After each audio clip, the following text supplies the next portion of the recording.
Baik, Assalamualaikum warahmatullahi wabarakatuh. Perkenalkan, nama saya Alif Marjanto, NIM F1G1180336.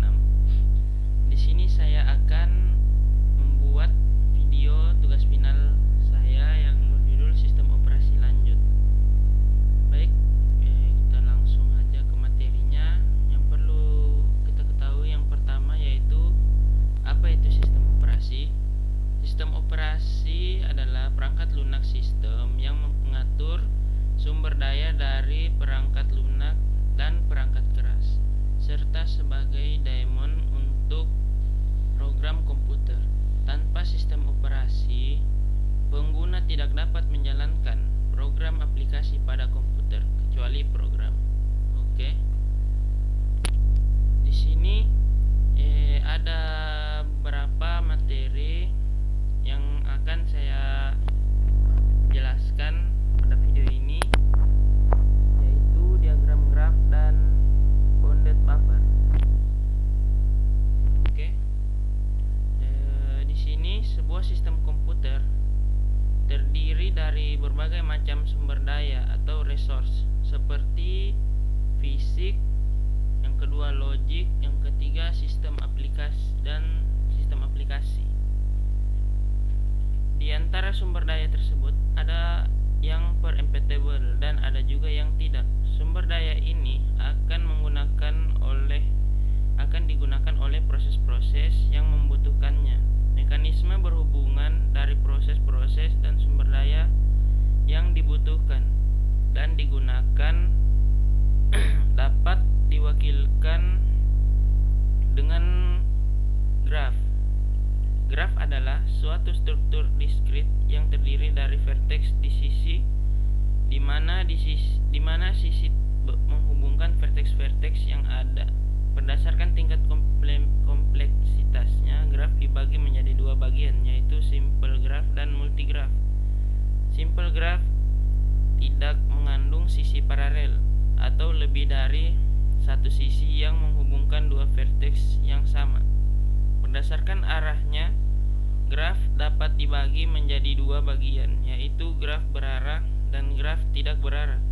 Graf berarah memperhatikan arah sisi yang menghubungkan dua vertex, sedangkan graf yang tidak berarah tidak memperhatikan arah sisi yang menghubungkan dua vertex. Dalam hal ini akan dibahas mengenai implementasi graf dalam sistem operasi. Salah satunya graf alokasi sumber daya. Graf alokasi sumber daya merupakan graf sederhana dan graf berarah. Graf alokasi sumber daya adalah bentuk visualisasi dalam mendeteksi maupun menyelesaikan masalah deadlock.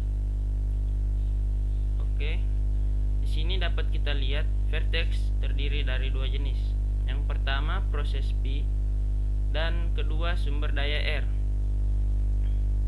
Di sini proses P terdiri dari semua proses yang ada di sistem.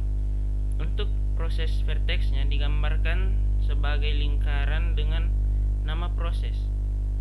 Yang kedua sumber daya R terdiri dari semua sumber daya yang ada di sistem. Untuk sumber daya, vertexnya digambarkan sebagai segi empat dengan instans yang dapat dialokasikan serta nama sumber dayanya. Di sini deteksi deadlock dengan graf alokasi. Untuk mengetahui ada atau tidaknya deadlock dalam suatu graf dapat dilihat dari perputaran dan resource yang dimilikinya. Yang pertama itu, jika tidak ada perputaran berarti tidak deadlock. Yang kedua, jika ada perputaran ada potensi terjadi deadlock. Yang ketiga, resource dengan instan tunggal dan perputaran mengakibatkan deadlock. Pada bagian berikut ini akan ditunjukkan bahwa perputaran tidak selalu mengakibatkan deadlock.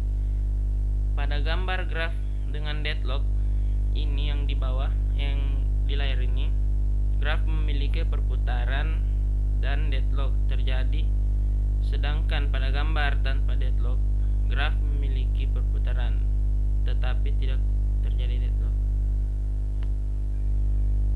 Gambar ini gambar dengan deadlock.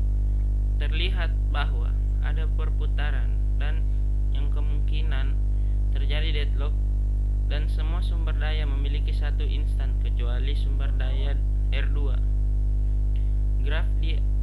Graf ini memiliki minimal 2 perputaran, yaitu R2 ke P0, lanjut ke R0, P1, R1, P2, dan R2.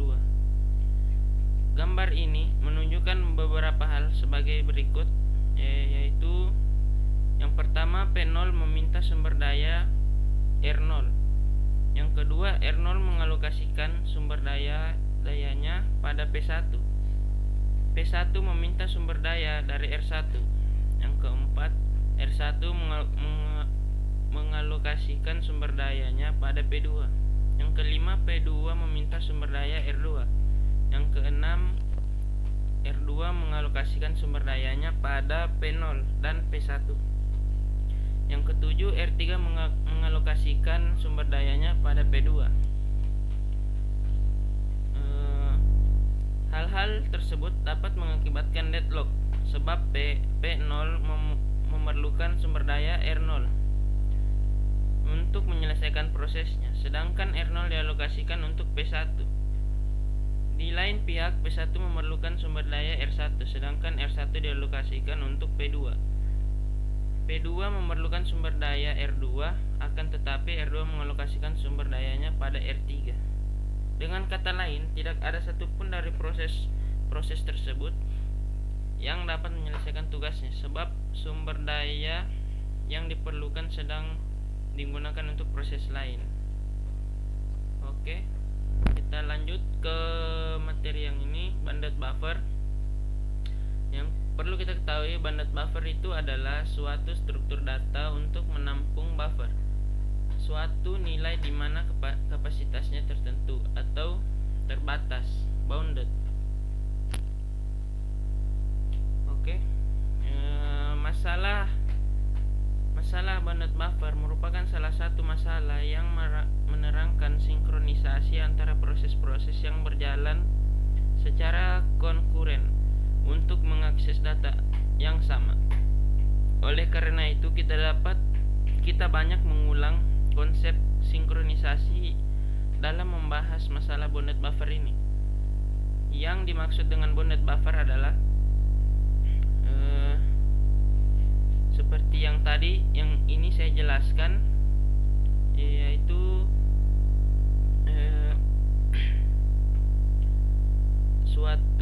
suatu nilai di mana kapasitasnya tertentu atau terbatas. Yang menjadi pokok pembahasan utama dalam masalah bounded buffer adalah bagaimana jika ada dua proses berbeda yang berusaha mengakses buffer tersebut. Salah satunya proses yang memberi nilai pada buffer dan mengisi buffer tersebut. Proses yang lain akan membaca nilai dan mengosongkan buffer tersebut. Proses yang pertama bisa disebut producer, sedangkan yang kedua disebut consumer. Potongan program ini ada nanti berikut ada potongan program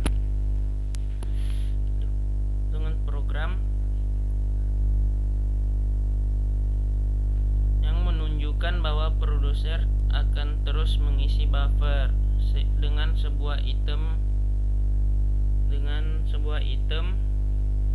consumer akan terus-menerus membaca isi buffer. Pada bagian ini akan dicontohkan suatu produser consumer.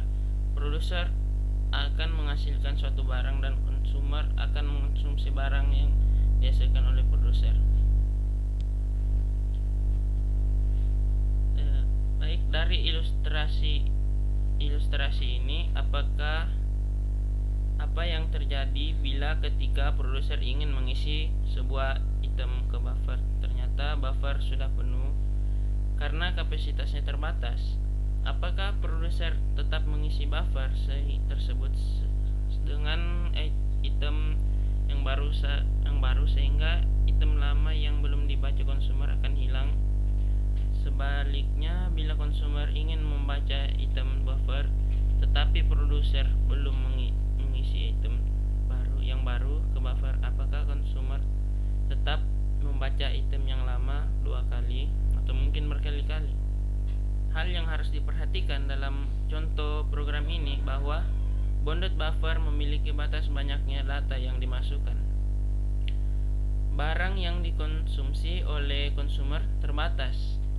Jika bounded buffer telah penuh, produser tidak mampu menaruh lagi dan akan menunggu sampai ada tempat yang kosong.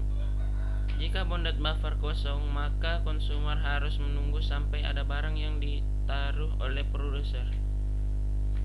Jadi, dapat saya simpulkan bahwa pokok permasalahan bounded buffer adalah bagaimana mengatur sinkronisasi dari beberapa proses yang secara konkuren ingin mengakses buffer atau mengisi dan mengosongkan buffer. Pengaturan itu dilakukan dengan menerapkan konsep smart port yang menjamin hanya ada satu proses dalam suatu waktu yang boleh diakses buffer sehingga tidak terjadi race condition. Bounded buffer ini merupakan salah satu contoh dari masalah sinkronisasi di mana ada beberapa proses ingin bersama-sama mengakses critical section. Baik, mungkin itu saja yang dapat saya sampaikan. Lebih dan kurangnya mohon dimaafkan. Bila itu topik, wassalamualaikum warahmatullahi wabarakatuh.